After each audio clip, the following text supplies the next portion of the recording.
시편 108편입니다. 시편 108편 1절에서 13절, 본문이 좀 길지만 제가 전체를 한번 읽겠습니다. 다윗의 찬송시. 하나님이여 내 마음을 정하여 사오니 내가 노래하며 나의 마음을 다하여 찬양하리로다. 비파야 수금아 깰지어다. 내가 새벽을 깨우리로다.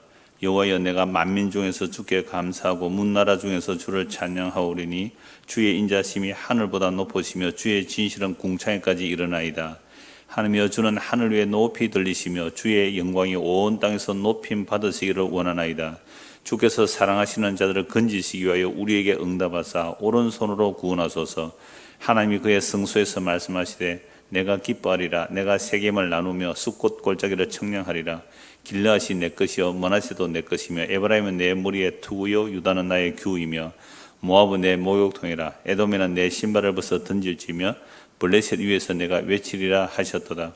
누가 나를 이끌어 견고한 성읍으로 인도해 드리며 누가 나를 에돔으로 인도할꼬. 하나님이여 주께서 우리를 버리지 아니하셨나이까. 하나님이여 주께서 우리의 군대들과 함께 나아가지 아니하시나이다. 우리를 도와 대적을 치게 하소서. 사람의 구원은 헛됨이니이다. 우리가 하나님을 의지하고 용감히 행하리니 그는 우리의 대적들을 밟으실 자이심이로다. 아멘. 오늘 본문으로 헛된 사람의 구원, 12절 내용을 보시면 사람의 구원은 헛되다라고 되었는데 좀 줄이기 위해서 제목을 헛된 사람의 구원, 이런 제목으로 말씀을 보려고 합니다. 자, 먼저 표제를 보면 다윗의 찬송시 이렇게 되어 있죠. 자, 그런데 이 시편 108편은 사실은 시편 57편 8절에서 11절하고 60편 7절에서 14절을 합해 놓았죠. 단어 한두 개 차원이 납니다. 여호와라고 했는데 아도나이 뭐 그런 단어 조금 차이가 있는데, 그래서 시편 57편의 일부하고 시편 60편의 일부를 합쳐 놓은 거죠. 이미 우리는 시편 57편과 60편을 다 살펴보았습니다. 자, 그런데 이런 내용을 보면 그러면 시편 여기서 57편에서 일부 따오고 60편에서 일부 따와서 시편 108편은 하나로 편집해 놓았네, 그렇게 볼 수 있잖아요. 이런 내용을 보고 하나님의 말씀을, 하나님의 계시로 안 믿는 자들, 그러니까 이성적이기도 하고 신학을 한다고 하면서도 성경이 그저 인간의 편집물로 보는 그런 사람들 많아요. 그런 자들은 이런 걸 보면서 봐라, 성경은 하나님의 계시를 받아서 기록한 게 아니고 사람들이 이리저리 편집하지 않았느냐, 그러니까 성경 하나님의 말씀 아니야 라는 식으로 밀어가는 거예요. 그런데요, 이 성경 자체가 성경을 편집했다는 말이 있어요. 그런 말씀이 있단 말이에요. 잠언서 25장 1절 보면 이런 말씀이 있는데요. 이것도 솔로몬의 잠언이요 유다 왕 히스기야의 신하들이 편집한 것이라. 솔로몬의 잠언이 엄청나게 많잖아요. 뭐 잠언 3천을 말하고 노래 뭐 1000개를 말하고 이랬으니까 그 3천 잠언 다 기록한 게 아니잖아요. 그러니까 이것도 솔로몬의 잠언이다 한 것처럼 다른 뭐 아굴의 잠언도 있고 다른 사람의 잠언도 있는데요. 이걸 히스기야 왕의 신하들이 뭘 했다고요? 편집했다. 이렇게 히스기야 왕의 신하의 편집 모았단 말이에요. 잠언을 추렸단 말이에요. 시편도 히스기야 신하들이 얼마든지 모을 수 있잖아요.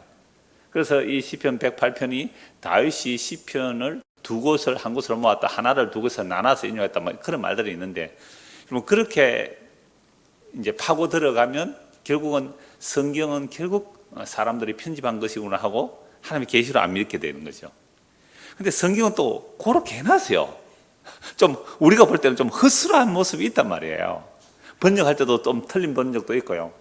그래서 이 성경이라는 책 자체는 사실은 질그릇이거든요. 완벽하지가 못하거든요.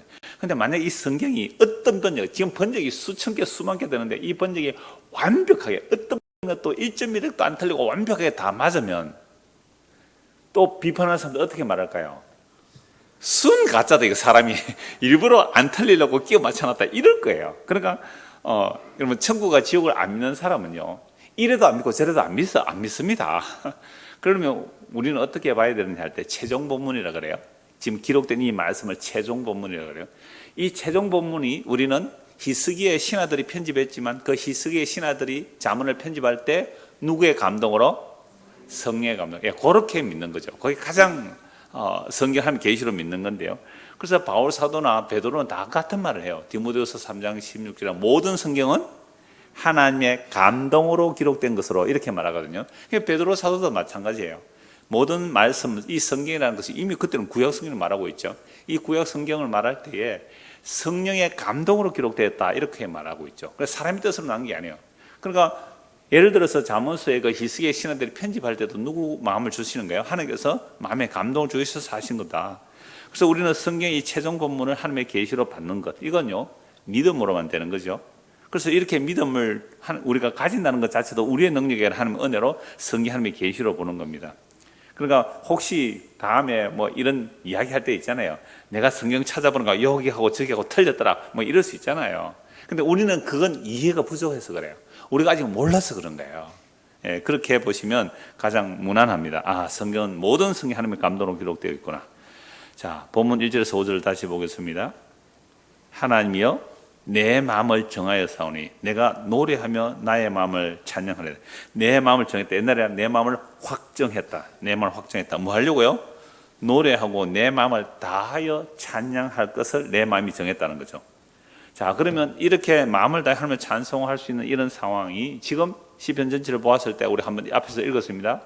지금 내 형편이 평안하고 좋은 거예요? 아니면 힘들고 어려운 상황이에요? 힘들고 어려운 상황이에요. 왜? 하나님께서 나를 도와주지 않는 것 같고 우리 군대와 함께 가지 않는 절망의 상황이에요. 그런데도 그 절망의 상황에서 하나님을 찬송하기로 뭐 했다고요? 마음에 확정했다고요. 마음에 확정했어요. 그래서 비파여 수구만 깰지어다 내가 새벽을 깨우리로다. 그 김진홍 목사님입니까? 언제 하셨죠? 그분이 뭐 새벽을 깨우리다 책을 써서 제목이 유명해졌는데요. 그럼 비파여 수구만 깰지어다 내가 새벽을 깨우리로다 라는 말은 왜 그럴까요? 새벽부터 주님께 찬송하기 때문에 새벽부터. 그런데 지금 어떤 상황이라고요? 절망, 하나님이 나와 함께 하지 않고 도와주지 않는 것 같은 상황에서 나는 새벽부터 주를 찬송하겠다는 거예요. 그래서 3절 여호와여 내가 만민 중에서 주께 감사하고 문나라 중에서 주를 찬양하오리니. 우리는 감사하고 찬송할 때 언제 감사하고 찬송해요? 승승장구 승리 좋은 것이 생겼을 때 막 이럴 때 찬송하고 감사하고 그러잖아요. 그런데 지금 절망이에요. 하나님 우리와 함께 하지 않는 것 같아요. 그래서 11절 보십시오. 하나님이여 주께서 우리를 버리지 아니하셨나이까. 이 말은 수사어문인데 우리를 버린 거 아닙니까? 이런 뜻이죠. 하나님이여 주께서 우리의 군대들과 함께 나아가지 아니하십니다. 지금 위기예요. 위기. 죽음 직전이란 말이죠. 자, 그래서 다윗은요 일평생 거의 전쟁을 했잖아요. 나중에 나이가 들어서 전쟁 다 나갔지 거의 일평생 전쟁을 한 사람 아닙니까? 근데 그렇게 전쟁의 위협 속에서 가는 곳에 하나님께서 승리하게 해주셨지만 때로는 위기에 몰릴 때가 많잖아요.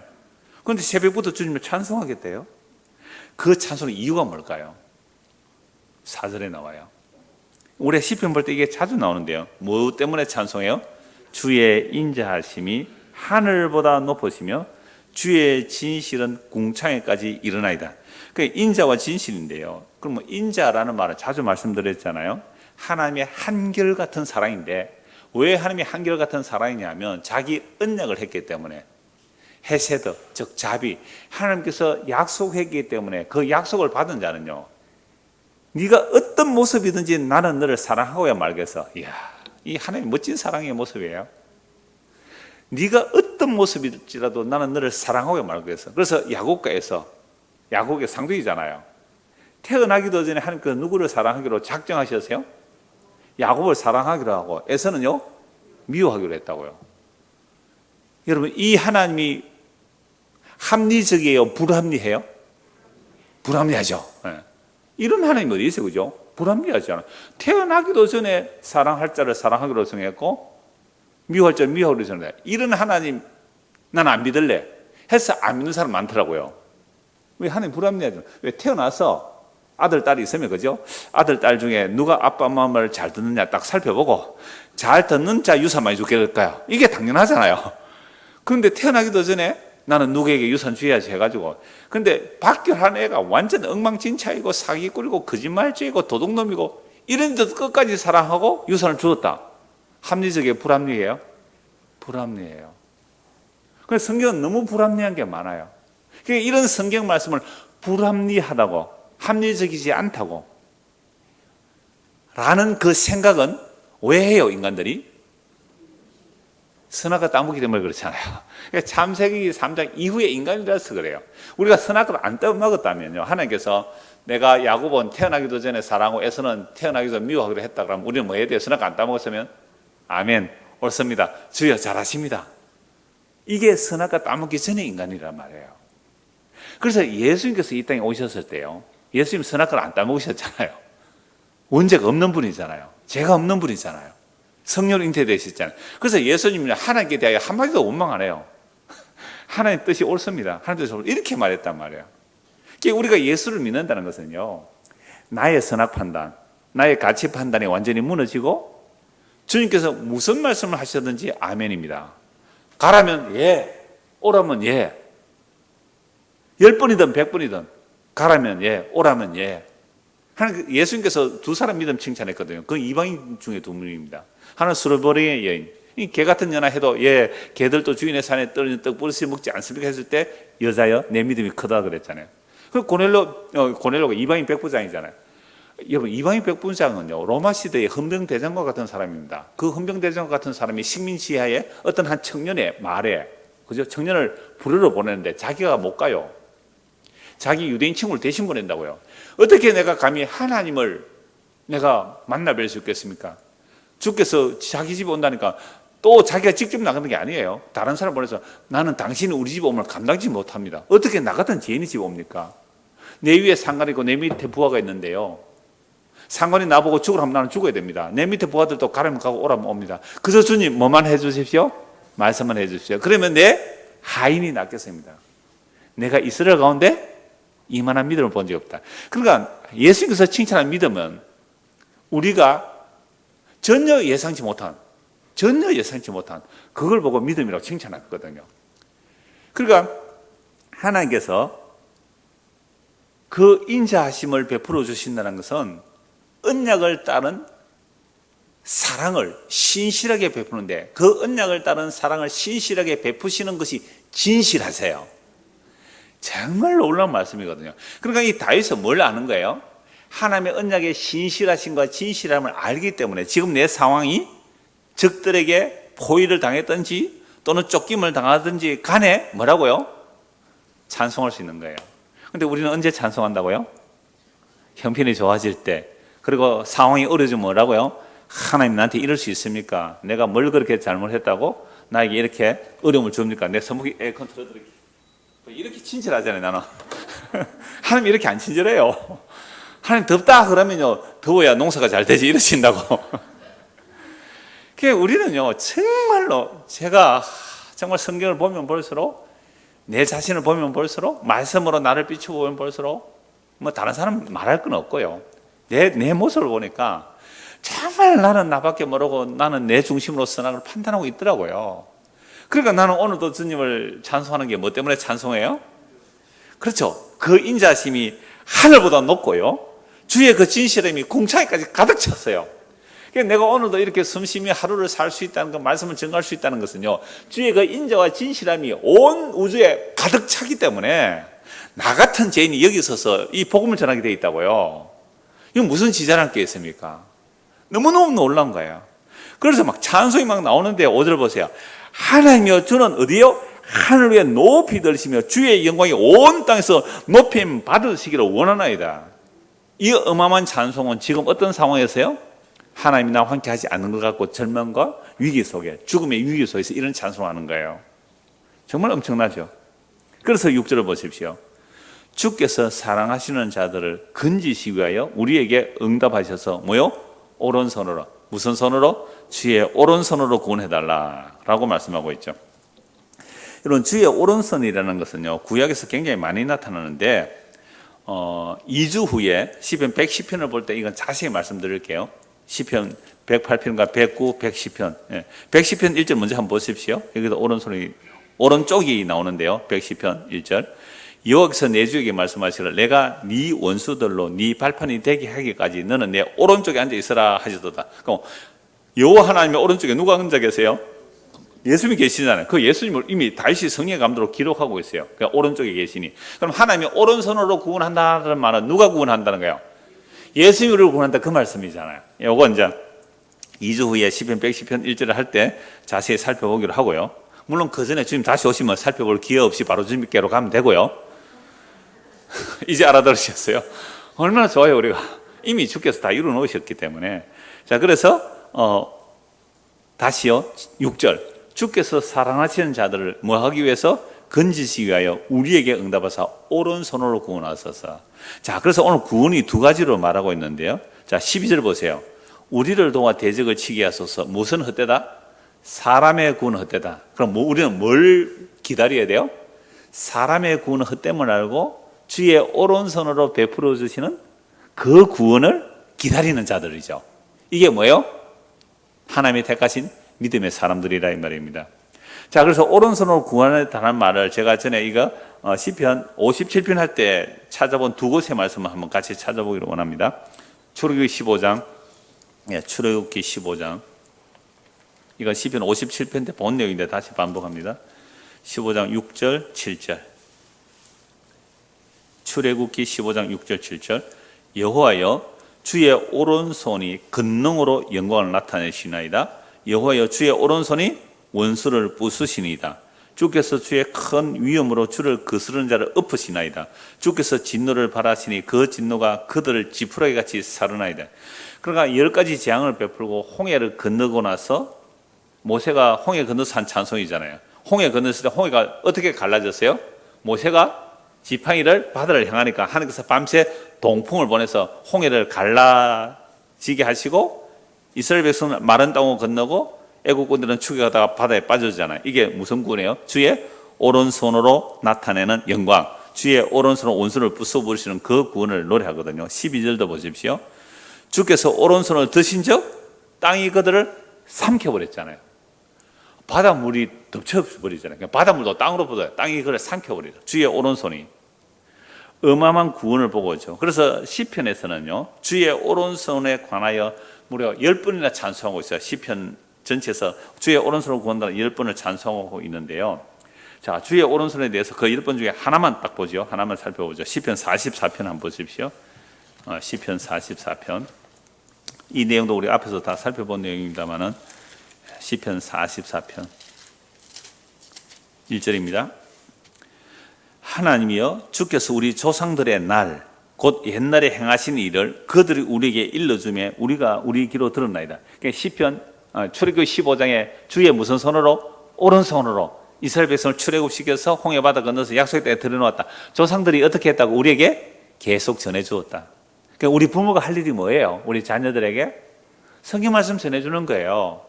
하나님이 이렇게 천지를 창조하셨고 인간은 이렇게 타락했고 그래서 하나님의 백성은 이렇게 예수를 믿는 거라고 우리 부모들은 끊임없이 우리 귀에 들려줘야 돼요. 그리고 우리 조상들이 들었단 말이에요. 그러니까 우리 조상, 하나님이 우리 조상들에게 행하신 그 일을 우리가 귀로 들었습니다. 자, 그 들은 내용이 뭐예요? 주께서 무슨 손으로? 주의 손으로, 주의 손으로 뭇백성을 내쫓으시고, 그럼 주의 손이 무슨 손이겠어요? 오른손이겠죠. 우리 조상들을 이 땅에 뿌리 박게 하시며 주께서 다른 민족들은 고달프게 하시고 우리 조상들은 번성하게 하신나이다. 자, 3절 같이 한번 읽어볼까요? 그들이 자기 칼로 땅을 얻어 차지함이 아니요 그들의 팔이 그들을 구원함도 아니요 오직 주의 오른손과 주의 팔과 주의 얼굴의 빛으로 하셨으니 주께서 그들을 기뻐하신 까닭이다. 이스라엘 백성을 왜 구원했다고요? 그들을 기뻐하셨대요. 그럼 이스라엘 백성들이 하나님을 기쁘시게 할 만한 일을 했습니까? 안 했습니까? 안 했어요. 애굽에서도 우상숭배, 출애굽에서 광야에서도 우상숭배, 약속의 땅에서 우상숭배했잖아요. 그런데 왜 구원해줘요? 하나님이 그들을 기뻐하셨다.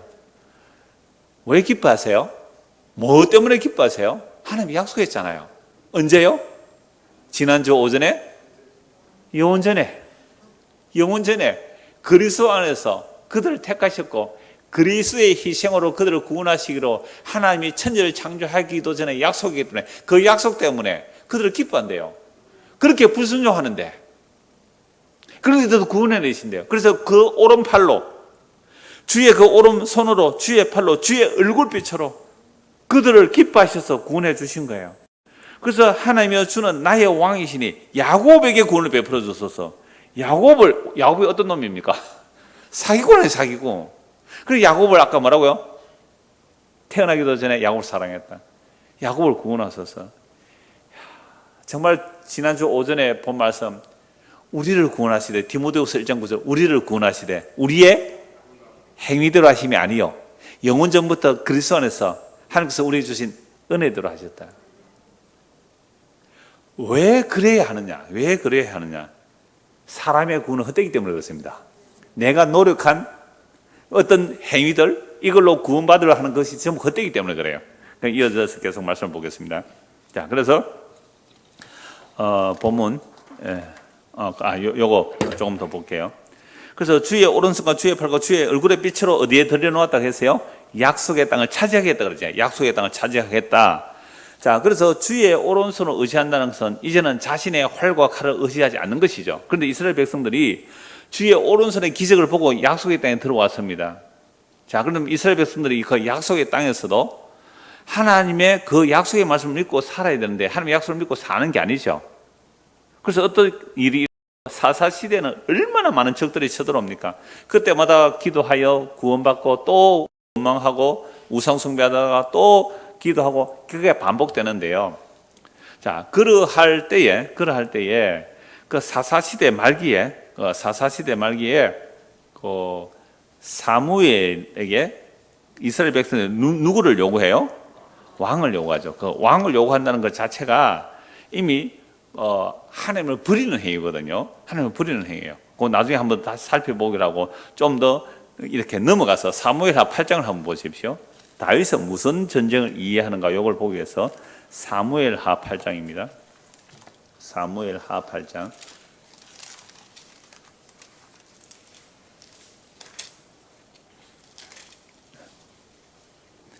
자, 사무엘하 8장 3절 보십시오.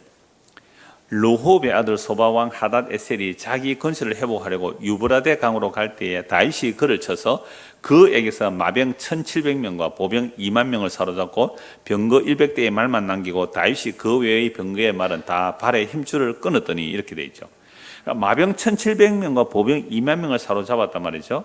마병 1700명이라고 하면 말을 타는 병사가 1700명, 말은 몇 마리쯤 되겠을까요?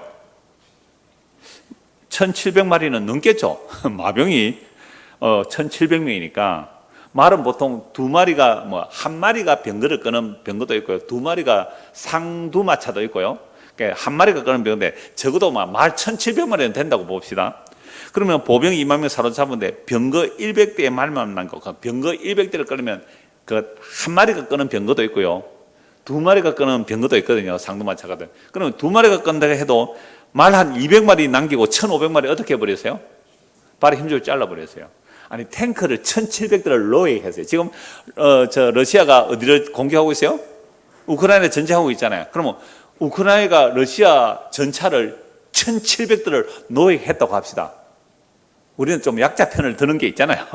그래서 1700대 노예했습니다. 그런데 그 우크라이나 대통령이 1500대 불 사질러 버리고 200대만 남기면 뭐라 그럴까요? 우크라이나 국민들이 당신 내려오시오, 하야하시오 그럴 거 아니에요. 아니 1700대의 탱크가 생겼는데 1500대 불살라버리고 200대만 남겼다. 다윗이 그 미친 짓을 한 거예요. 이게 우리가 볼 때는 왜 이랬다고요? 다윗은 뭘 알아요? 여호와의 전쟁을 알아요. 여호와의 전쟁은 팔과 무기와 힘의 전쟁이 아니라 하나님의 언약의 전쟁이거든요. 거룩한 언약의 전쟁이기 때문에 다윗이 말에 발 힘줄을 끊어버린 거죠. 자, 그래서 7절 9절 보십시오. 오늘 보면 7절 9절 108편 7절 9절. 자, 다윗이 이제 하나님의 오른손으로 우리를 뭐 해달라고 했어요? 구원해 주십시오. 그러니까 1절에서 5절까지는 하나님의 인자와 그 진실하심을 찬송하고, 그러니까 하나님의 인자와 진실하심을 믿기 때문에 하나님께 뭘 요구할 수 있어요? 주의 오른손으로 구원해 주세요. 그래, 주의 오른손으로 구원해 주세요 하니까 하나님께 구한 것이 말과 병거는 아니란 말이에요. 그렇죠? 아까 병거 말의 힘줄을 끊어버리잖아요. 병거 100대 할 정도의 말만 남겨 남을 끊어버렸단 말이에요. 그거는 왜 남깁니까? 조금 필요하겠죠. 그래서 그 하나님께서 율법에서 이렇게 말씀하세요. 이스라엘이 만약에 너희가 왕을 세운다 그러면 말을 많이 두지 말라 그랬거든요. 은금을 많이 두지 말고 아내를 많이 두지 말라 그래요. 그러니까 조금만 남겨도 돼요. 왕이 그 정도는 있어야 안 되겠어요. 그렇게 끊어버렸다는 거죠. 자, 그랬을 때 다윗이 이제 하나님 오른손으로 우리를 좀 구원해 주십시오라고 했습니다. 그때 하나님 응답이 바로 와요. 7절에서 9절입니다. 하나님이 그의 성수에서 말씀하시되 내가 기뻐하리라. 내가 세겜을 나누며 숫꽃 골짜기를 청량하리라. 길르앗이 내 것이요 므낫세도 내 것이며 에브라임 내 머리의 투구요 유다는 나의 규이며 모압은 내 모욕통이라. 에돔에는 내 신발을 벗어 던질지며 블레셋 위에서 내가 외치리라 하셨도다.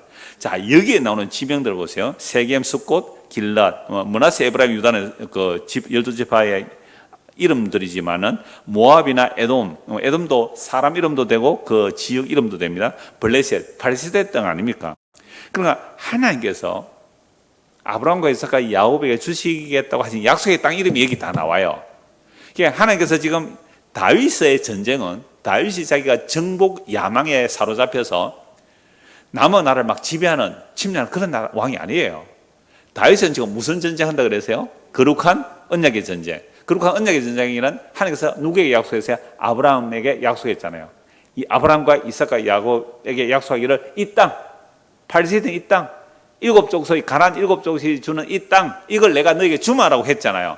이게 아브라함과 이삭과 야곱에게 한 약속이 무려 1000년 뒤에 지금 다윗이 그 전쟁을 하고 있단 말이에요. 그러니까 다윗은 무조건 땅을 많이 차지해서 제국을 이루자 이런 왕 결코 아닙니다. 다윗은 다 차지는 못했어요. 그러나 영향력은 끼쳤는데요. 아브라함의 약속이 거의 다 이루어진 게 사실은 다윗이거든요. 그러니까 유프라테스 강에서부터 나일강까지 그 지역을 다 정복하지는 못했어요. 그러니까 조공을 받기도 하고 그렇게 하기는 했습니다만은 어떤 아브라함은 이제 다윗에게 거의 성취가 되는데 다윗의 이 전쟁은 자기가 정복욕을 가지고 전쟁한 게 아니라 하나님의 언약을 무슨 싸움이라고요? 거룩한 언약의 전쟁. 꼭 기억하셔야 돼요. 꼭 기억하세요. 이런 개념이 없으면요 오늘도 기독교라는 이름으로 세계를 정복하자 이렇게 나와버리거든요. 이게 십자군 전쟁이거든요. 영국에서 청교도들이 미국 갔을 때 미국 인디안 잡는 사고방식이 되어버립니다. 오늘날 교회라는 이름으로 이 세상의 경제력, 정치력을 장악해서 우리가 세상에 힘을 갖고자 할 때에 이게 사람의 구원입니다. 이게 사람의 구원이에요. 우리가 평소에 생각하는 구원은 전부 사람의 구원이에요. 근데 다윗은 사람의 구원은 헛되다 그러잖아요. 그러니까 하나님의 오른손으로 구원해 주십시오 라고 강구하는 거죠. 그래서 하나님이 그래요. 그거 원래 내 거야 라고 하신 말씀이에요. 7절에서 9절. 천지 만물이 다 주님의 것이지만 하나님께서 아브라함과 이삭과 야곱에 약속하셨기는 그 땅을 내가 기뻐하고 그 땅을 내가 아브라함, 이삭, 야곱의 후손들은 너에게 줄 거야 이 말씀이거든요. 그러니까 지금 전쟁에 네가 지금 패할지도 걱정하지 마 이 말이거든요. 세겜 내가 나눠버리겠다. 숫꽃 그거 내가 청량하겠다. 여러분 청량은 남의 땅 청량하면 됩니까 안 됩니까? 그 일본 놈들이 우리나라 쳐들어오기 전에 임진왜란이 일어나기 전에 우리나라에서 뭐부터 했어요? 청량 문제 했어요. 그러니까 기술이 좀 발달했다. 우리나라에서 사사시 돌아오면 청량해 갔다고요. 왜요? 이 땅 집어삼키려고. 근데 하나님은 자기 땅 청량하는 거예요. 내 거다 이 말이에요. 길러 내 거다 이 말이죠. 므낫세 내 것이고 에브라임 내 머리에 투구다. 이건 이제 하나님의 자기 12지파. 그래서 므낫세가 내 거, 에브라임 내 머리에 투고 유다는 나의 규, 유다는 나의 홀, 그러니까 나의 지팡이, 하나님의 왕의 홀이다 이렇게 말하죠. 그 유다 지파에서 이제 메시아가 나타나죠. 그리고 모압은 뭐라고요? 내 목욕탕이다. 에돔은 뭐라고요? 내 신발을 벗어 던질지다. 여러분 전쟁할 때는요 신발을 벗으면 안 됩니다. 그죠? 전쟁이 끝나면 뭐예요? 신발을 벗을 수 있잖아요. 에돔 벌써 끝났다 이 말 아닙니까? 모압은 내 목욕탕이에요. 여러분 전쟁하고 나서 모욕하고 신 벗고 그러잖아요. 전쟁 승리했다 이 말이죠. 그래서 블레셋 위에 내가 외치리라. 너희들 다 끝났다라고 내가 외치겠다. 이건 하나님의 말씀이에요. 7절에서 9절. 자, 하나님의 응답을 들었어요. 주의 오른손으로 구원해 주십시오. 그래, 내 이미 구원해놨다. 이 말이거든요. 묵시에 내가 구원해놨다. 내가 이겼다. 내가 너희 줬잖아. 이렇게 말하죠. 그런데도 현실은 어때요? 구원이 일어났어요? 안 일어났어요? 현실은 안 일어났거든요. 여러분, 요게 우리 예수 믿는 사람들의 삶의 모습이거든요. 우리 예수 믿는 순간 우리의 영은 어떻게 해요? 우리의 생명은 그리스도와 함께 죽었고 그리스도와 함께 살아났고 그리스도와 함께 하늘에 앉혀져 있잖아요. 앉혀져 있는데 세상 지금 현재 일어나는 일은 어때요? 이 구원이 안 일어난 것 같아요. 하나님 함께 안 하는 것 같아요. 어제 어떤 사람 입원했는데 교통사고 나가지고 9일째 입원해가 있고요. 한 사람 또 발목을 부러가지고 지금요. 지금 기부세가지고 병원에 입원해가 있고요. 누군지 묻지는 마세요, 그냥. 또 한 사람은요, 아들 결혼을 앞두고 있는데 지금 또 신장이 안 좋아가지고 지금 또 병원에 입원해 있다고 오늘 또 연락 왔고요. 그러면 뭐예요 지금? 하나님의 구원이 지금 보여요 안 보여요? 왜 이런 일이 일어날까요? 그래서 그 중에 이번 한 분에게 가서 그 얘기했어요. 이분은 제 설교를 한 번도 안 듣고 우리에게 오신 분이거든요. 그래서 제가 어제 신방하면서 그 얘기했어요. 집사람과 신방하면서 만약 근사님이 내 설교를 오기 전에 한 달만 들었다 그러면 절대로 안 왔을 거라고. 그러니까 자기가 어떤 그런 일로 강력하게 이 교회 가라 그러더래요. 당장 거기서 나와서 이곳에 가. 그렇게 소개 한 분도 딱 그냥 한번 인터넷 사이트 검색해보고 바로 가라 그러더래요. 자기도 그때 힘들 때 하나님께서 나를 들어서 옮겨주셔야 됩니다. 이런 기도를 했다 그러더라고요. 자기가 원치 않았대요. 그 사람이 가라 해서 할 수 없이 왔다는 거예요. 얼마나 지금까지 살아오면서 자기 남편하고 남편도 뭐 이렇게 사업을 하고 이렇게 해서 선교사를 1000명 보낼 비전을 가졌대요. 선교사 몇 명요? 1000명.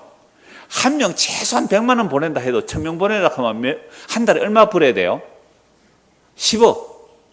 한 달에 10억. 그럼 한 달에 수익이 얼마 돼야 돼요? 100억은 돼야 되는 거잖아요. 도둑놈이죠 이게. 그 비전 속에 뭐가 들어있어요? 그러니까 내가 사업을 잘해서 한 100억 쪽 벌면 한 10억 좀 내서 선교사 한 1000명 보내겠다라는 놀라운 비전을 얘기했지만 이게 바로 사람의 구원이에요. 그런데 그렇게 했는데 뭐 되는 일이 있습니까? IMF 호재 어렵고 오히려 투자가 다 망해버렸거든요. 왜 이렇게 되었을까요? 물었거든요. 제가 병원 신방갈 때마다 마태복음 9장 찾거든요. 건강한 자에게는 의원이 설데없고 병든 자에게 의원이 필요하듯이 예수님은 의인을 부르러 온 것이 아니라 지혜인을 부르러 왔더라고. 그럼 당신은 지금 하나님 앞에 나갈 때 주님 오시는 그날에 나는 선교사 1000명 보냈다는 그 이름을 가지고 나가려고 했을 거 아니에요. 이게 무슨 구원이에요? 그게 헛된 사람의 구원입니다. 요게 마귀한테, 내가 그래요. 당신 요게 마귀한테 속은 헛된 구원입니다. 헛된 사람의 구원이에요, 이게. 예화가 나왔으니까 바로 연결해서 말씀드릴게요. 그러니까 어제 오전에 신방하고 오후에는 또 그 부산에 우리 경찰 직원들 몇 사람 성경하는데요. 2년 동안 못해서 굉장히 많이 기다린다 그러더라고요. 그래서 가서 교제를 했는데 제가 좀 일찍 갔어요. 전에 교회하고 다른 장소라서 거기에 빌려 사니까 거기에 나는 그 경찰 직원 한 분이 있고 해서 그 주변에 한번 돌아봤거든요. 그 교회 위에 학교가 있고 학교 바로 뒤에 올라가 보니까 무슨 교회 선교관 했더라고요. 무슨 교회 선교관. 그런데 선교관인데 빌라가 세 채더라고요. A동, B동, C동. 그럼 한 10채가 있다면 한 30채가 넘는 선교관이 있더라고요. 어느 교회 선교관이에요. 그럼 보통 일반 교회가 외부에서 손님 오면 게스트하우스 하나씩 마련해 두거든요. 그것도 독립건물 되었으면 뭐 한 칸 정도 마련해서 게스트하우스 하나 정도 마련해요. 근데 그거 쉬워요, 안 쉬워요? 어렵습니다. 그거 게스트하우스 있는 교회가 잘 없거든요. 근데 거기는 선교관만 빌라 3동이더라고요. 와, 그 정도 하려면 사람이 얼마나 많이 모여야 되고 돈을 얼마나 헌금해야 되겠어요. 그러니까 그런 분들은 우리 교회가 어마어마한 하나님의 일을 했다라고 할 거 아니에요. 그 힘, 규모, 그걸 보면서 사람들은 자랑할 거예요. 근데 제가 볼 때는 그것조차도 뭐가 된다고요? 사람의 구원이겠다. 사람의 구원이겠다. 그러니까 어제 나오면서 그 얘기를 했거든요. 그랬더니 우리 정동원 집사님이 그 얘기를 했어요. 자기가 분재를 취미로 한대요. 분재를 하면 접도 많이 붙인대요. 어떤 가지를 잘라 이렇게 원 가지에 잘라내고 붙이잖아요. 어제 그런 말씀도 나눴기 때문에 붙일 때에 이 가지를 여기 붙일 때 잎이 무성해서 가지 붙여버리면 백발백중 다 말라 죽어요. 그래서 이 가지를 여기에 붙일 때 잎을 다 떼버리고 겨우 하나 정도 살려서 붙여둔대요. 왜요? 잎이 무성하면 아직 여기 원나무에 접이 제대로 안 붙었으면 진액을 제대로 못 빨아내거든요. 그게 수관이 있고 체관이 있잖아요. 물관이 있고 영양분이 가는 관인데 그게 잘 붙어야 겨우 영양분이 오는데 여기서 막 말라 죽어버리는 거죠. 그래서 거의 다 죽여가 붙여야 되는 거죠. 그것도 안 되면 낙엽이 지고 나서 겨울 지나서 이른 봄 이제 나무가 물을 빨아 올릴 때 그때 접붙여야 되는 거죠. 그걸 내가 인용하겠어요, 설거지 안에. 왜요?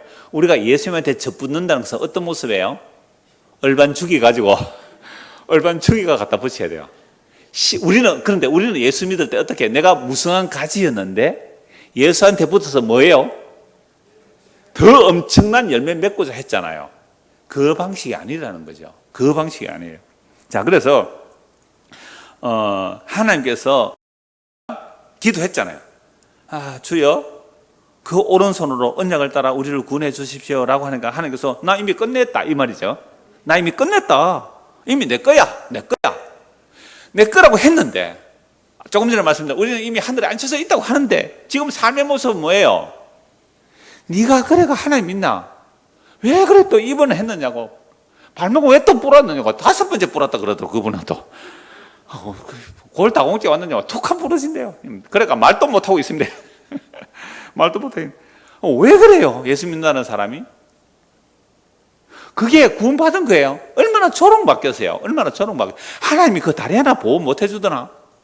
이런 소리 들을 거 아니에요. 주변의 사람들이. 교회 옮겨서 그러나? 이런 소리 안 하겠어요? 봐라, 괜히 그 창원에 늘푸른 교회 갔다만 안 다쳤나? 이런 소리 할 거 아니에요. 10절 보십시오. 누가 나를 이끌어 견고한 성부로 인도해 드리며 누가 나를 에돔으로 인도할꼬. 여러분, 에돔은 뭐라고 했어요?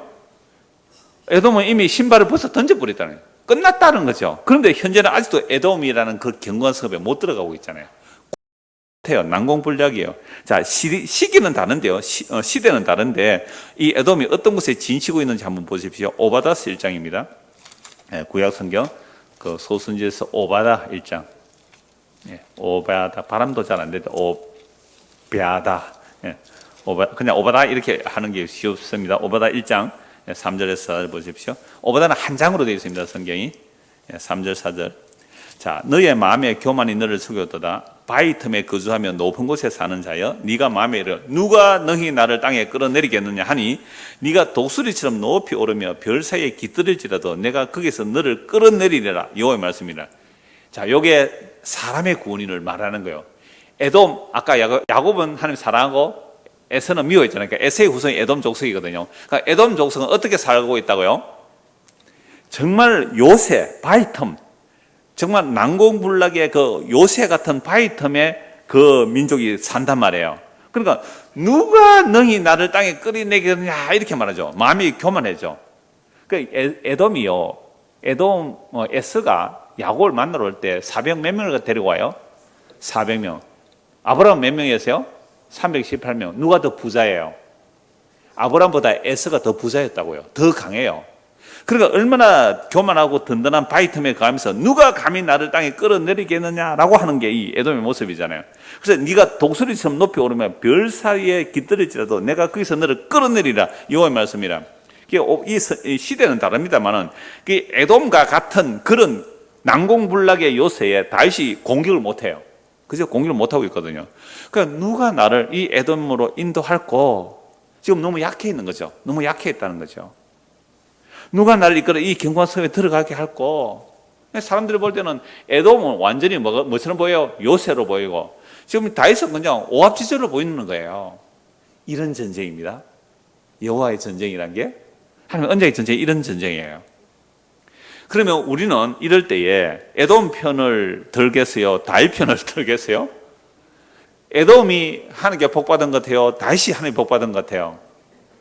에돔이잖아요. 거기는 아무도 공격할 수 없는 튼튼한 요새를 가지고 사는데 다윗은 쫓겨다닌다는 거예요. 쫓겨다녀요.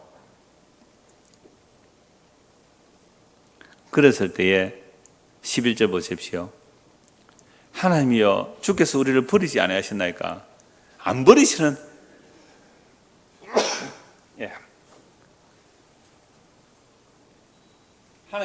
하나님께서 안 버리시는 거 알아요. 그죠? 알아요. 근데 꼭 내가 내 모습을 볼 때 어떻게 해요? 하나님 날 버린 것 같아요. 아니, 다른 사람은 감기도 한번 안 걸리고 다 넘어가는데 지는 여름에도 감기 걸리고 막 이런 사람 있잖아요. 그러니까 다른 사람들은 안 그런데 왜 예수 믿는 나만 그런가? 이럴 때예요. 이럴 때 여러분 도움을 원하지 않습니까? 이럴 때 다들 도움을 원하죠. 우리가 그때 도움을 원할 때요, 마치 우리가 버림받은 것 같고 하나님께서 우리의 군대를 함께 나아가지 않는 모습 같아요. 그래서 주여 우리를 도와 대적을 뭐 해달라고요? 치게 해주십시오라고. 우리를 도와 대적을 치게 해주십시오.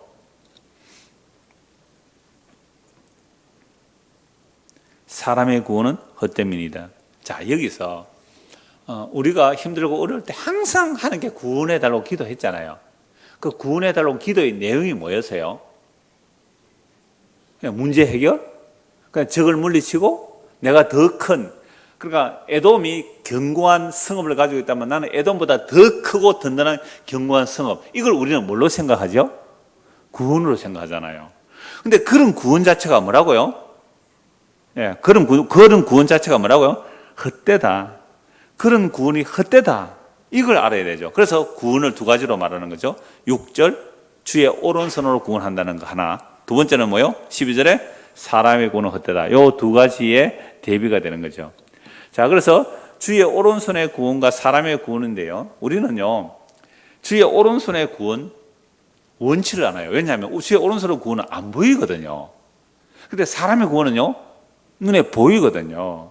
그래서 하나님께서 주의 오른손으로 이스라엘 백성을 애굽에서 끄집어내셔서 약속의 땅에 들여놓았습니다. 그러니까 약속의 땅에 들여놓았으면 이제부터 이스라엘 나라는 무슨 나라예요? 제사장 나라니까 죄 지으면 속죄하면 돼요. 제사장이 하나님 말씀 전하면 되고요. 그럼 나라가 되는데 하나님 말씀을 늘 어겨요. 하나님이 안 믿어지니까 그런 거죠. 그래서 이스라엘 백성들 전체가 하나님의 오른손의 구원을 원한 게 아니라 무엇을 구해요? 사람의 구원을 원해요. 사무엘하 8장 보십시오. 사무엘하 8장입니다.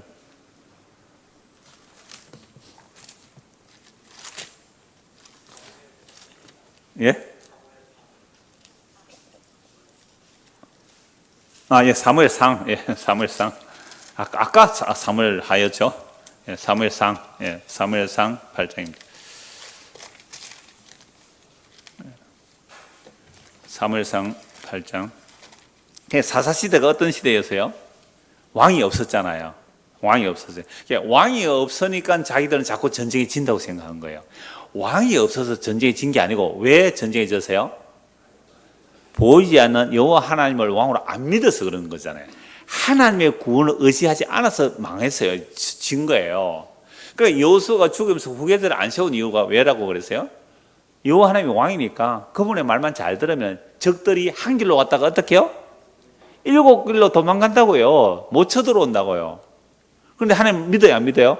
안 믿었잖아요. 안 믿고 우상숭배하죠. 그러니까 적들이 쳐들어오죠. 그게 이제 반복되다 보니까, 그러니까 이스라엘은요 향토 예비군뿐입니다. 상비군이 없어요. 평소에 농사 짓다가 적들이 쳐들어오면 어떻게 해요? 농기구 들고 적을 막으러 가야 되거든요. 근데 적들은요 정규군이에요. 정규군이니까, 상비군이니까 늘마다 군대 훈련을 해요. 이건요 게임 자체가 안 됩니다. 아예 전쟁하면 게임이 안 돼요. 근데 하나님께서 또 사사를 통해서 기적적으로 구원시켜 주시긴 하잖아요. 근데 그렇게 구원받고 조금만 지나면 어떻게 해요? 또 우상숭배 하잖아요. 자기들은 향토 예비군뿐이고 저기에는 상비군이 있으니까 우리가 전쟁에 지는 이유는 뭐다? 왕이 없어서 그렇다. 상비군이 없어서 그렇다. 그래서 이제 하나님의 구원을 버리고 사람의 구원을 요구해요. 그래서 헛된 사람의 구원을 요구해요. 헛된 사람. 그러니까 오늘 교회가 기도할 때요, 정말 교회가 기도할 때 하나님의 구원을 의지 않더라고요. 제가 합동 측 목사니까 교단 신문이 와요. 교단 신문 그 18,000, 한 달에 6,000원밖에 안 해서 3개월에 한 번씩 18,000원씩 주고 구독하는 신문인데요. 거기 보면 합동 교회가 뭐 13,000개쯤 되거든요. 전국의 합동측 교회가 13,000개쯤 될 거예요, 아마. 그러니까 큰 교회들 목사가 그만두면 목사를 청비하는 광고가 굉장히 많이 나와요. 큰 교회는 나올 거 아니에요. 제가 거기 그 목사 그 청빙 광고를 보면 교회 규모가 크면 클수록 어떤 목사를 구할까요? 세상적으로 능력이 있는 목사를 구해요. 적어도 뭐 석박사 학위가 있어야 되고 뭐 유학까지 갔다 오면 되고. 너는 그런데요 요즘 잘 안 나옵니다. 심지어 목사 사목 건강진단서까지 첨부해야 돼요. 목사 사모 건강진단서까지 첨부하고 목회 비전 내라 그러고. 그래서 그런 사람들이 그런 교회가 목사를 구할 때요, 우리는 학위 없어도 됩니다. 그저 뭐 신학교 나와서 그죠? 신학대학원 나오면 목사 안수 받았으면 뭐 목사 자격은 같잖아요. 그런데 그 안에 내용을 세상 영어를 구하더라고요. 딱 보면 표가 나잖아요. 그래서 저는 우리 노예 안에도 내가 아는 장로님들 보고 좀 규모가 있는 교회들 목사 구할 때 제가 늘 그러거든요. 큰 교회 부목사들 구하지 말고 좀 많은 교회, 개척교회 고생하는 목사, 그런데 말씀 바로 전하는 그런 분 구하세요 하니까 내 말 듣는 사람 있겠어요, 없겠어요? 없어요. 전부 다 큰 교회 목사, 큰 교회 부목사 구했어요. 왜 그런 교회 부목사를 담임 목사로 구했을까요? 자기도 아까 내가 얘기했던 그런 큰 교회예요. 거기 선교관청은 그런 큰 교회 되기를 원하니까 그런 목사 구한 거예요. 경상도 말로 새가 빠지게 고생합니다. 아니, 예를 들어서 200명 교인이 2만 명 교회의 프로그램을 도입해보면 어떻게 돼요? 한 사람이 100배의 충성을 해야 돼요. 100배의 충성을. 이게 우리 안에 팽배해 있는 사람의 구원이에요. 사람의 구원. 그래서 8장 1절부터 보시죠. 사무엘이 늙음에 그의 아들들을 이스라엘 사사로 삼으니, 미쳤어요. 이 사무엘도 정신 나갔어요. 늙어서. 사사는 세습돼요, 안 돼요? 안 됩니다. 그런데 사무엘이 늙음에 그의 아들들을 이스라엘 사사로, 미쳤어요. 그러니까 늙으면 안 돼요, 인간은. 늙으면 빨리 제대해야 돼. 70도 많은 것 같아, 70도. 근데 뭐 바이든은 몇 살이에요, 지금? 70 넘었죠, 바이든? 자전거 타다가 막 넘어지고 그래가 막 괜찮다고 펄짝펄짝 뛰고 쇼하는데 어떤 분은 그랬어요. 인간이 60 넘으면 다 생각이 보수화되고 고쳐가 된다 그러던데. 자, 여하튼 사무엘이 늙으며 그의 아들들 이스라엘 사도, 오늘 제가 보니까 원래 1절에서 3절 안 보려고 했는데 갑자기 보았어요. 이 사무엘이 보세요. 평생 뭐 했다고요? 기도하기를 쉬지 않는, 기도 쉬는 죄를 범치 않겠다고 기도한 사람인데 자식 망쳐놓고 그렇게 기도했는데 이 늙어서 이보세요. 저거 아들을 사사로 세요. 이거 불법입니다. 물론 사무엘이 계시를 받아서 자기 아들을 사사로 세울 수는 있어요. 그런데 계시 없었거든요. 늙어서 이래요. 그러니까 장자의 이름은 요엘이요 차자의 이름은 아비야라. 그들이 브엘세바에서 사사가 되니라. 그의 아들들이 자기 아버지의 행위를 따르지 아니하고 이익을 따라 뇌물을 받고 판결을 굳게 하는. 그러면 사사를 말하는 판관입니다. 판관. 재판관이에요. 재판관에서 뇌물을 받고 재판해버렸어요. 그러니까 이 사무엘의 두 아들을 하나님께서 사사로 세우라 했습니까? 안 했습니까? 없잖아요. 사무엘이 임의로 했어요. 그러니까 백성들이 보니까 사무엘은 존경할 만했는데 그 아들 보니까 재벌 2세가 타락을 잘합니다. 이 사무엘 아들들 보면 형편이 없거든요. 그래서 4절 이스라엘 모든 장로가 모여 라마에 있는 사무엘에게 나가서 그에게 이르되 보소서 당신은 늙고 당신의 아들들은 당신의 행위를 따르지 아니하므로 모든 나라와 같이, 그러니까 다른 나라에 다 뭐가 있어요? 왕이 있는 같이. 이거는요 스스로 하나님의 왕됨을 버리고 다른 나라처럼 되겠다는 타락이거든요. 하나님을 버리는 행위예요. 모든 나라와 같이 우리에게 왕을 세워 우리를 다스리게 하소서하니라. 우리에게 왕을 줘 우리를 다스리게 하라 했을 때 사무엘이 그것을 기뻐하지 아니하여 여호와께 기도하며, 저는요 사무엘이 기뻐하지 않았다는 것을 나는 1차적으로 사무엘이 누구를 아들로 세웠어요? 사사를? 자기 아들 사사로 세웠잖아요. 그러니까 당신의 아들 사사 되기 싫어요 라고 하니까 이 녀석들이 나와 우리 아들을 싫어하구나 이렇게 생각한 거예요. 하나님을 버렸다는 생각을 안 했다고 봐요. 그래서 하나님 어쩔까요 하고 기도를 했어요, 사무엘이. 그래서 사무엘이 그것을 기뻐하지 아니하여, 왕을 달라는 말을 기뻐하지 아니하여 여호와께 기도하며, 만약에 왕을 세워달라는 말이 하나님을 버리는 행위 같으면 기도 안 하고 어떻게 해야 돼요? 책망해야 되잖아요. 근데 하나님께 기도해요. 그랬더니 여호와께서 사무엘에게 이르시되 백성이 네게 한 말을 다 들으라. 이는 그들이 뭐요? 너를 버려. 그러니까 이 사무엘이 기뻐 안 하는 이유가 뭐예요? 왕 세워달라는 거. 날 버리구나. 이제 늙었다고 이제 날 쫓아내구나. 우리 자식들 자기가 없다고 날 쫓아내구나. 이런 섭섭한 생각이 들어가지고, 늙으면 무슨 병이 든다고요? 예, 섭섭병이 듭니다. 여러분 뭔가 섭섭하다 생각하면 늙었다고 생각하십시오. 하여튼 그래서 그러니까 하나님이 사무엘을 달래는 거죠. 야, 너 버린 게 아니야. 너 버림이 아니고 나를 버려. 자기들의 왕이 되지 못하게 함이니라. 내가 그들 애굽에서 인도하여 낸 날부터 무슨 선으로? 주의 오른손으로 애굽에서 인도하여 낸 날부터 오늘까지 그들이 모든 행사로 나를 버리고 다른 신들을 섬긴같이 네게도 그러하는도다. 그러므로 그들의 말을 듣되, 그러니까 그들은 끊임없이 반역했는데 너에게도 그렇게 반역하는 모습을 보인다. 그러므로 그들의 말을 듣되 너는 그들에게 엄히 경고하고 그들을 다스리는 왕의 제도를 가르치라. 너희들은 왕을 세우면 아들을 군대 보내야 되잖아요. 딸들은요 밥으로 보내야 돼요. 그렇잖아요. 세금 내야 되잖아요. 11조 하면 되는데 왕 세우면 10의 1조를 더 해야 돼요. 10의 2조 해야 돼요. 그러면 군대 내야 돼요. 부역해야 되잖아요. 그래도 할래? 예, 우리 그러면 그렇게 할게요. 그런데 그 왕이 만약에 타락하면 나 너 안 구원해줘? 하나님 언약을 배반한 거니까. 예, 그래도 왕 필요해요. 왕 세웠어요. 사울을 세웠는데 사울은요 보통 준수했다. 이스라엘에서 그렇게 잘생긴 사람이 없어. 사울이 다른 사람보다 키가 어깨 위에 더 해요. 머리 하나 더 있단 말이에요. 누구나가 오빠야 할 정도로 완전히 반할 만한 사람이에요. 그러니까 이스라엘에서 그만한 사람이 없다고 해요. 그만한 사람이 없다고. 얼마나 멋있는지요. 키가 뭐 어떤 다른 사람들보다 머리 하나가 더 있을 정도로. 사무엘상 9장 2절 한번 보세요. 제 말이 아닙니다. 지금 사무엘상 9장 2절 한번 보세요. 기스에게 보세요. 9장 1절. 지파의 기스라 이름에 유력한 사람, 상당한 영향이 있는 사람이에요. 기스라는 이름 아들 이제 그 사울인데요. 2절 보세요. 기스에게 아들이 있으니 그의 이름은 사울이요. 뭐라고요? 준수한 소년이라. 우리 교회도 준수한 소년이 있습니다. 이름이 준수가 있어요. 준수한 소년이라. 이스라엘 자손 중에 그보다 더 준수한 자가 없고 키는 모든 백성보다 어깨 위만큼 더 크더라. 이야, 멋있는 사나이. 진짜 멋있는 사나이잖아요. 왕을 세웠어요. 하나님 말씀 버려요. 그래서 하나님께서 버리고 누구를 세워요? 소년 다윗. 그러니까 사무엘조차도 다윗의 첫째 아들을 기름 부으려고 했거든요. 그러나 사무엘조차도 사람을 뭐로 봐요? 외모로 봤거든요. 나는 버렸어. 소년 다윗이 기름 부음 받거든요. 그러니까 소년 다윗이 기름 부음 받아서 이 다윗은 여호와의 전쟁의 뭔지를 아는 자가 돼요. 자, 시편 147편 한번 보십시오. 시편 147편.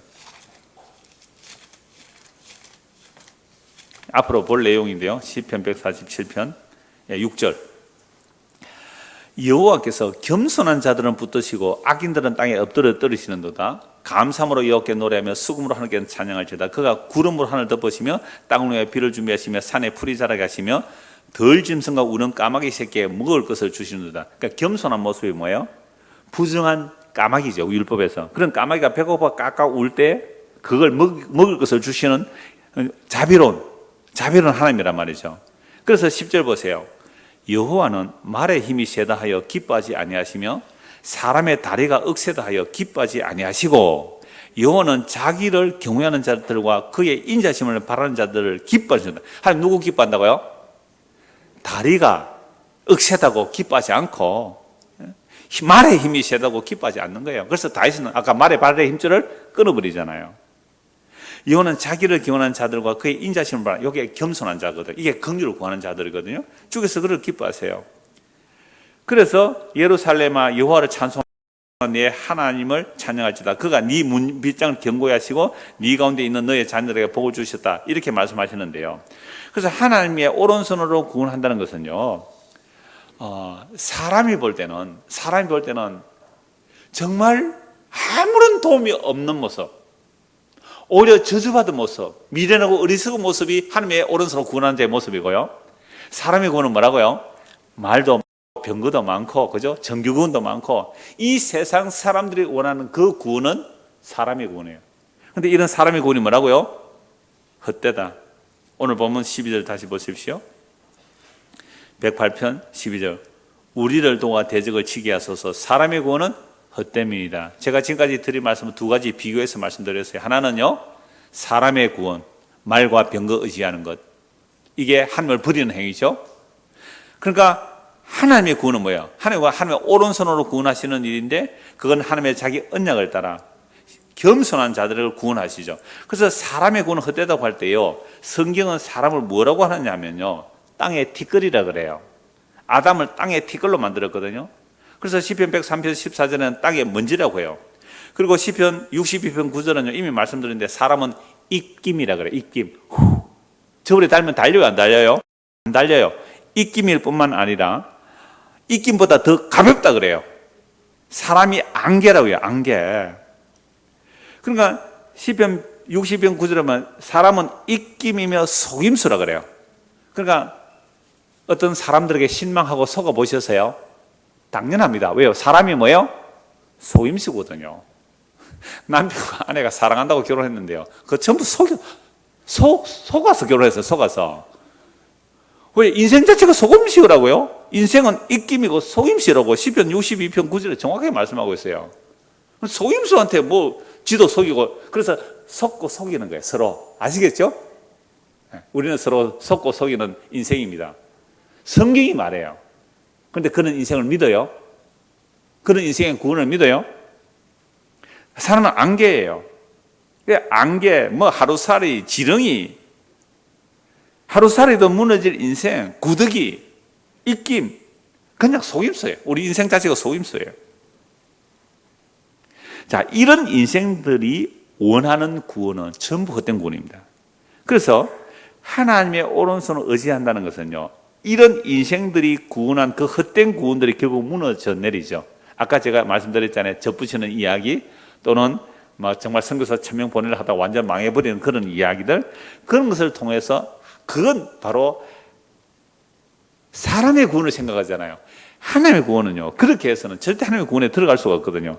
그래서 하나님의 구원을 베풀어 주실 때에는 사람의 구원이 얼마나 헛된지 알게 하시고, 사람의 구원이 얼마나 헛된지 알게 하시고, 우리는 꿈 속에서도 우리는 사람의 구원을 꿈꾸고 있거든요. 교회 나와서 우리는 뭘 늘 꿈꾸고 가서 교회 나와서 뭘 기도했어요?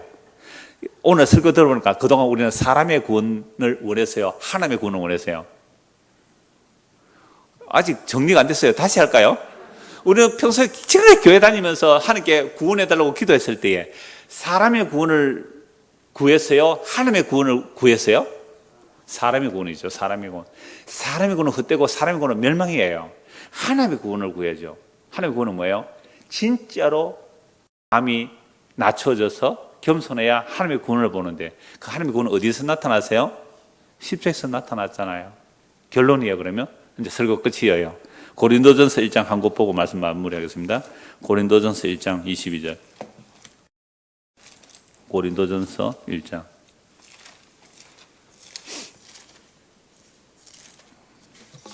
22절. 유대인은 표적을 구하고 헬라인은 지혜를 찾으나 우리는 십자가에 못 박힌 그리스도를 전하네. 유대인에게는 글이 끼는 것이요, 이방인은 미련한 것이로되. 유대인들을 볼 때는 저주받아 죽은 죽음이에요. 이방인들은 미련하고 어리석은 로마를 반역해서 죽은 십자가예요. 그런데 이 십자가의 도가요, 18절 보십시오. 십자가의 도가 멸망하는 자들에게는 뭐라고요? 미련한 것. 그 멸망하는 자들은 누구예요? 사람의 구원을 원하는 자들. 오늘 시편 100편에 나왔습니다. 사람의 구원을 원하는 자는 십자가의 도가 뭐라고요?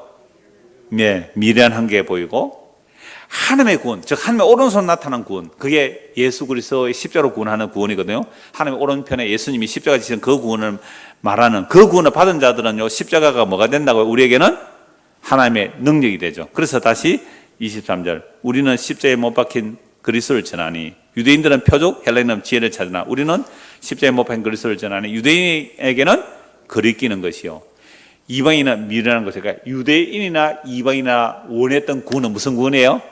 사람의 구원. 무너질 헛된 구원.